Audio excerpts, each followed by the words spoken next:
ang tibobos ng tao sa sangsinuko.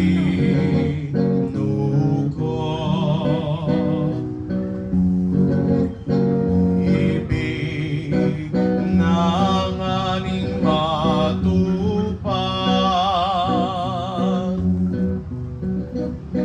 ang tanang ipinahayag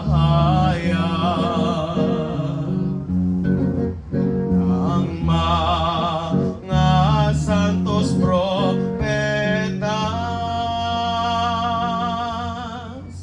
Lay, ray, ray, ray, ray, ray, ray, lay, ray, ray, ray, ray, ray, ray, ray.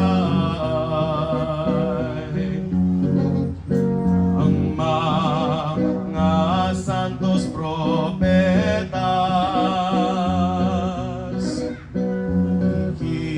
ikititig na sa sulat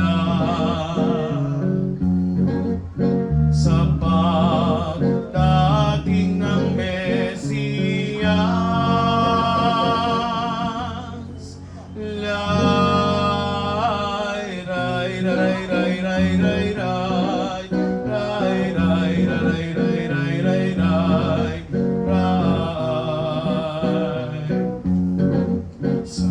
Sapagkat wala ng iba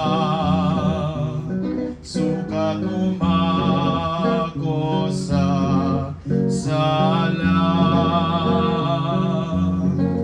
ng tanang anak ni Eva, kung hindi ang anak niya.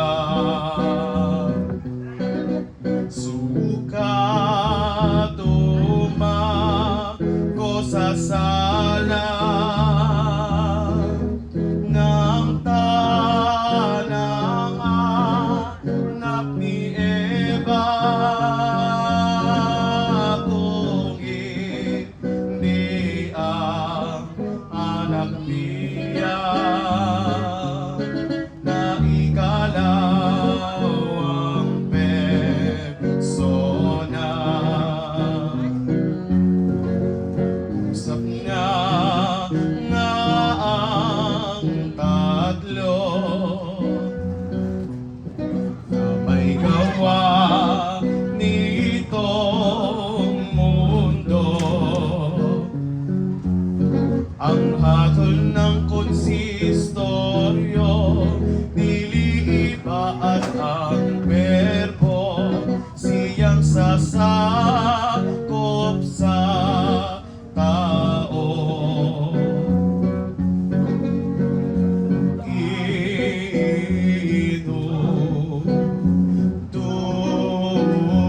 Inutusan ng tampin, Yahweh, Siga, Riel, Arcangel, Mana, Oga, Babalain, si Maria Kunying Birhen, Santang walang makahamping,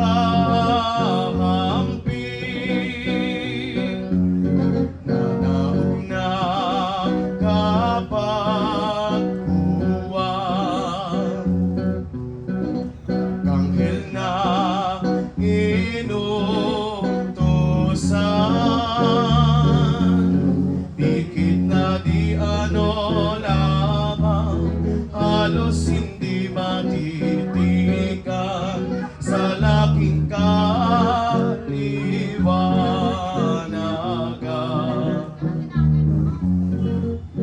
Anak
pinagpala ka sa tanang babaeng iba, sa tanang babaeng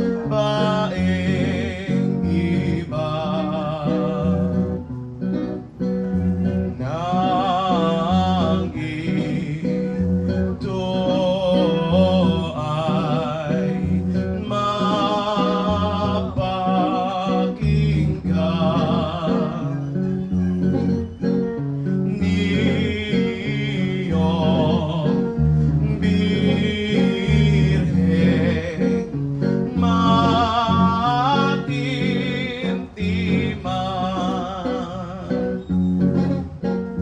aga siya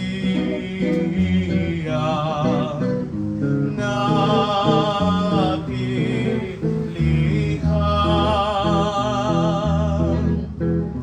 di nakaimig muntiman, pating yaoy pinagnilay.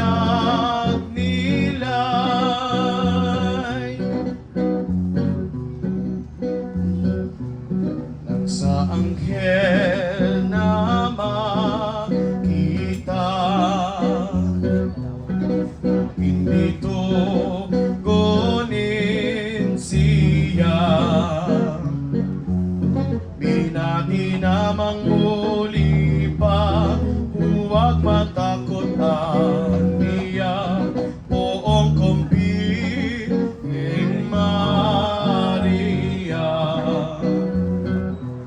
sapagkat ikaw nga lamang bukod na kinalulugdan ng Diyos sa kalangitan, na magiging inang tunay niyong sasakop sa tanan.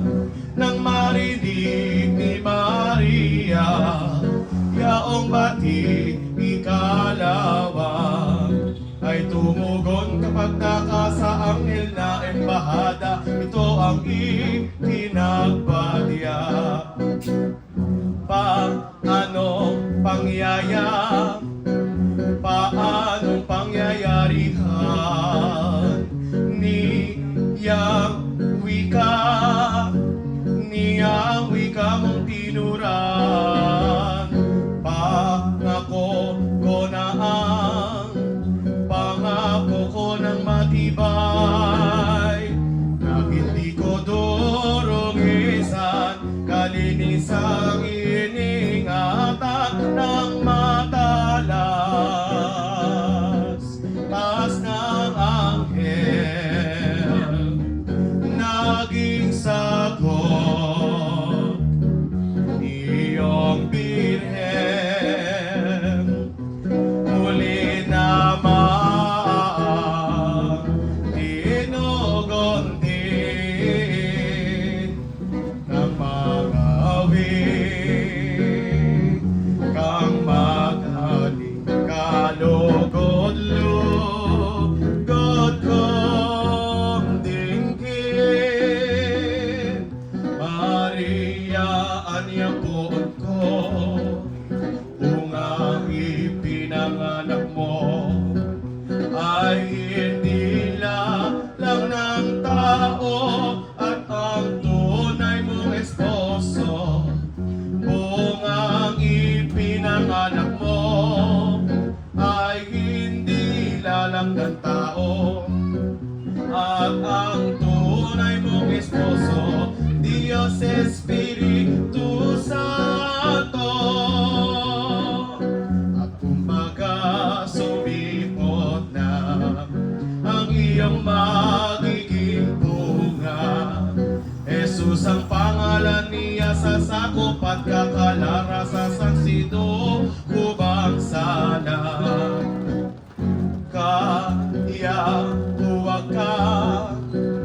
Kaya huwag kang malintig, at di niya sisirain,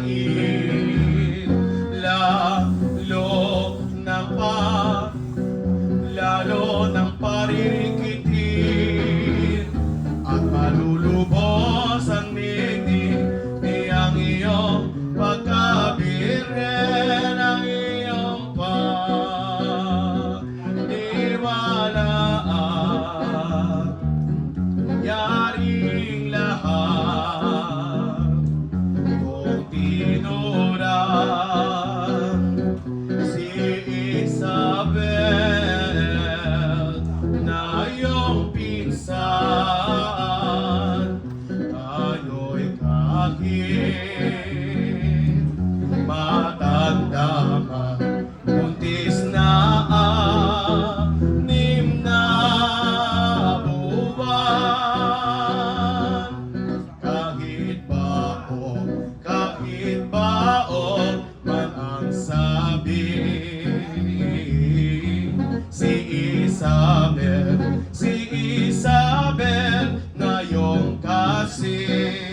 alipala, ito ang siyang winika.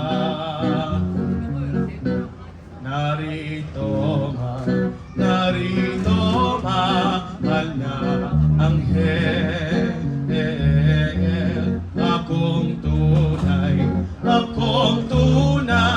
na alipin ng Diyos na poon natin. Papangyarin sa akin lahat na ipinagpili, nang ito ay mawika na ng Birheng Santa Maria,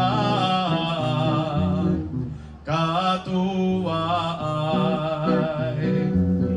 sabihin pa ng anghel na embahada, pumanaw kapag karaka. Nanaog na kapag kuwan Espiritu Santong mahal at luha ng dugong tunay sa tiyanang Birheng Malam, siyang ginawang katawan sa kanapan, nilikha na isang bunghi, kaluluwa inilang ka kapag dakat sa katawan. Mahalaga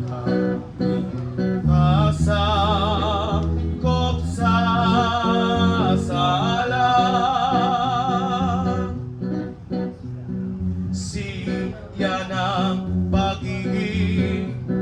siya ng pagiging tao, ng bunying di binoberbo,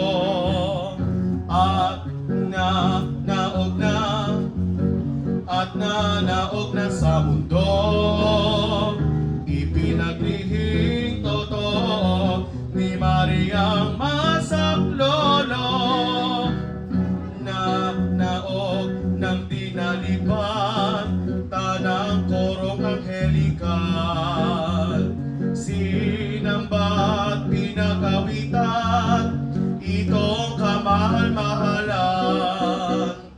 Tanang korong anghelikal, sinamba't pinagawitan itong kamahal-mahalan, Diyos at taong ang tunay.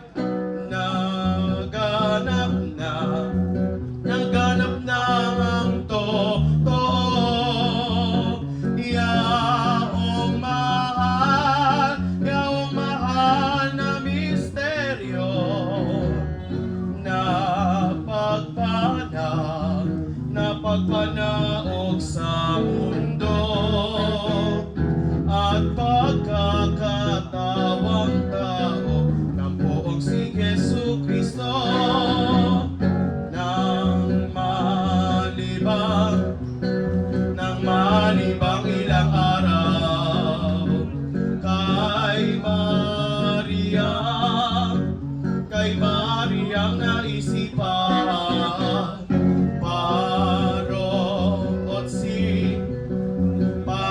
at siya'y tumalab sa kaniyang buong pinsan, buntis na 6 na buwan. Lumakad ka pagkaraka.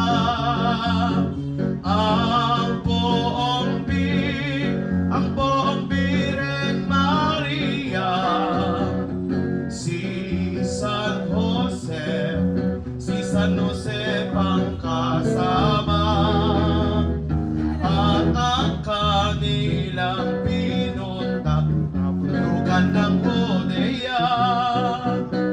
Di naman lubang nalaon ang paglakad nilang yaon, narating nilat na sumpong ang sadyang bayan ng Hebron.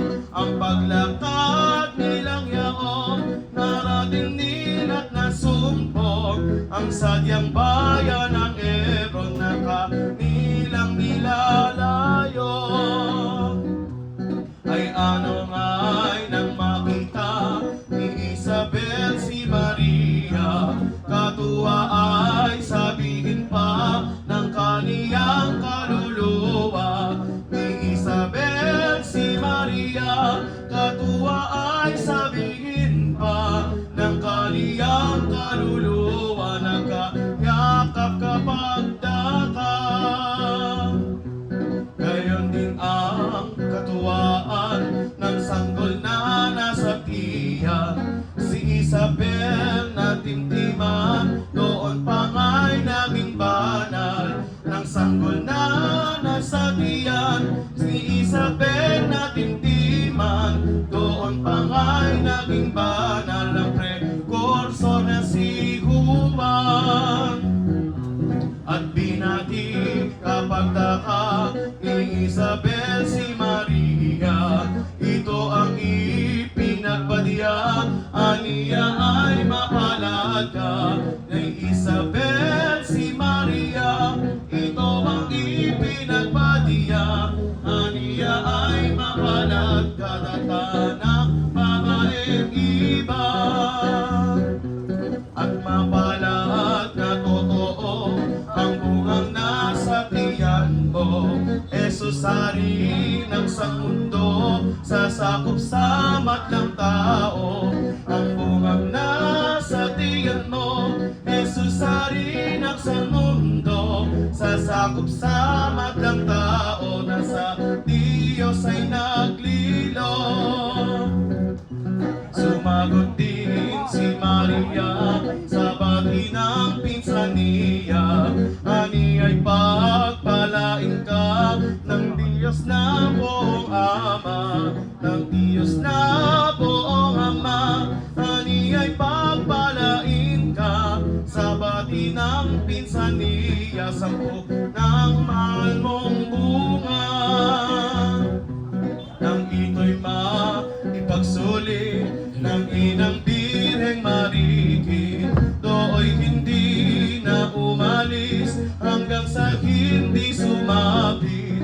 Ng inang Birheng Mariki, dooy hindi na umalis hanggang sa hindi sumapit. 2 buwang mahigit, doon ay ang gawa lamang itong dalawang magpinsan, mag-usap ng tilang bagay at manalangin mataman. Gantong dalawang magpinsan, mag-usap ng tilang bagay at manalangin mataman sa Diyos na buong mahal.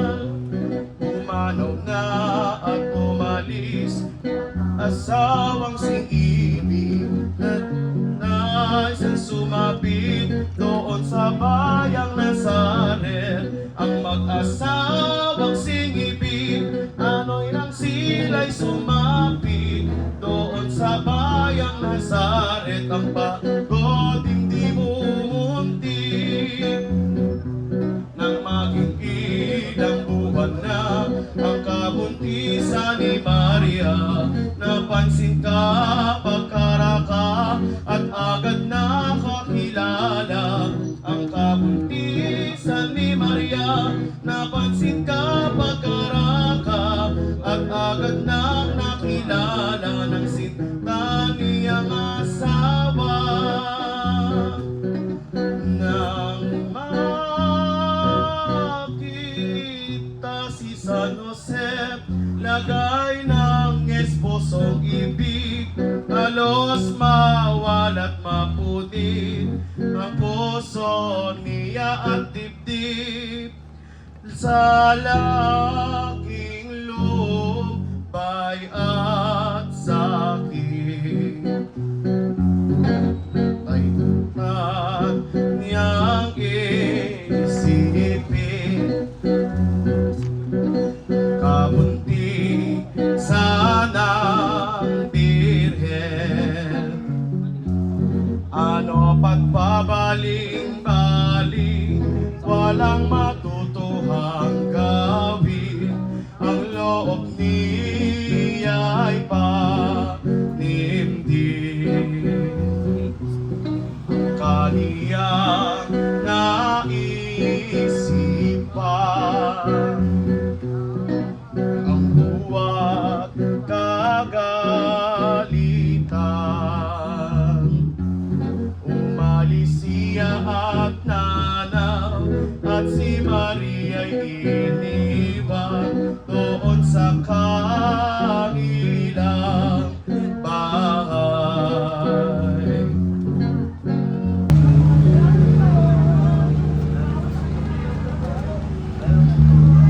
Nang maging ilang buwan na ang kabuntisan ni Maria, napansin kapag karaka at agad nang nakilala ng sinta niyang asawa. Nang makita si San Jose, lagay ng esposang ibig, halos mawalat mapunit ang puso niya at dibdib, sa laking lumbay at sakit. Matay man niyang isipin ang kabuntisan ng birhen, ano pat pabaling-baling, walang matutuhang gawin, ang loob niya'y panimdim. Ang kaniyang naisipan, daang huwag kagalitan, umalis siya at nanaw, at si Maria'y iniwan doon sa kanilang bahay. Sa malaking pagbabago, loob niya alaala, naghanda at aalis na, manay agad na pakita isang anghel na maganda. Anang anghel na butihin, Joseph, huwag kang manimdim, kay Mariang iyong giliw, mahigit pa sa salamin ang kaniyang pagkabirhen. Ang kaniyang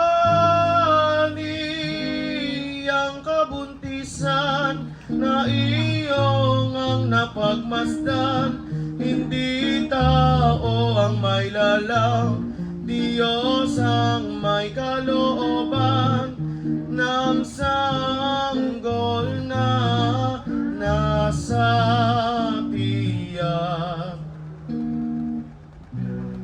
At yaoy ka pag lumabas,